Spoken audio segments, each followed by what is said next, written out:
طبعا كلنا غدا مع المنتخب التنزاني ومع عادل عمروش وفؤاد بولي وكل الطاقم الفني لمنتخب تنزانيا لتشريف الجزائر.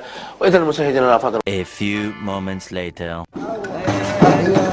أشهد أشهد الله أشهد أشهد أشهد أشهد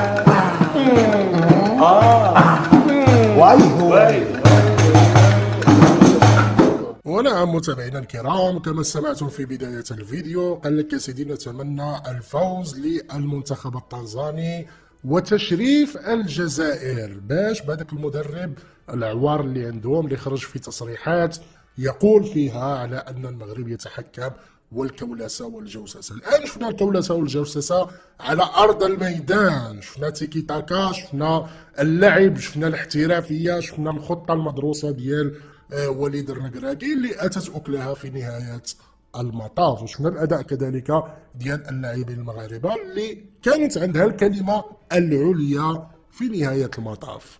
العزاء اليوم غادي يكون في شيراتون بطبيعة الحال، لأنه كما سمعتوا في بداية الفيديو راه من البارح وما كيحلموا تنزانيا كتغلب المغرب. من البارح هما كيحلموا بهذا السيناريو باش يخرجوا يحتفلوا. كتكلم بطبيعة الحال على حضارة الجزائر وعلى البصبعيين، وكما سمعتم في بداية الفيديو هذه القنوات الرسمية ديالهم اللي كانت تروج وكانت تدعو وكانت تتمنى وكانت تقول على أن إذا انتصرت تنزانيا فغادي يكون يعني انتصار للجزائر، هما اللي قالوها يعني بعظمة لسانهم.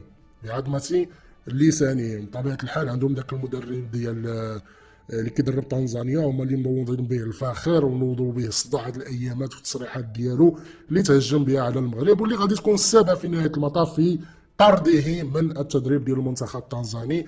لان الاتحاد التنزاني لكره القدم يوم امس اصدر بيان وقال على ان هذه التصريحات هي تصريحات مستفزه ومتهوره، وان الاتحاد التنزاني لكره القدم غادي يتخذ اجراءات ضد هذا المدرب، وفي الغالب هذا الاجراء غادي يكون هو الطرد من تدريب المنتخب ديال تنزانيا. وهذه المسألة غادي تسبب في نهاية المطاف في نهاية المسيرة المهنية ديال هذا المدرب الجزائري اللي كانوا كيطبلوا كيزمروا ليه، لأنه خرج وقال هذه التصريحات ضد المنتخب المغربي. فمجددا متابعينا الكرام، ندعو ان يستمر هذا الاداء ديال المنتخب الوطني المغربي. في نهايه المطاف حنا كنتفرجوا في كره القدم ونشاهد مباراه رياضيه بروح رياضيه، ماشي حنا اللي دخلنا السياسه في كره القدم.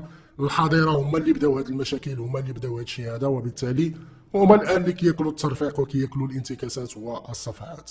متابعينا الكرام، راكم في فيديو قادم.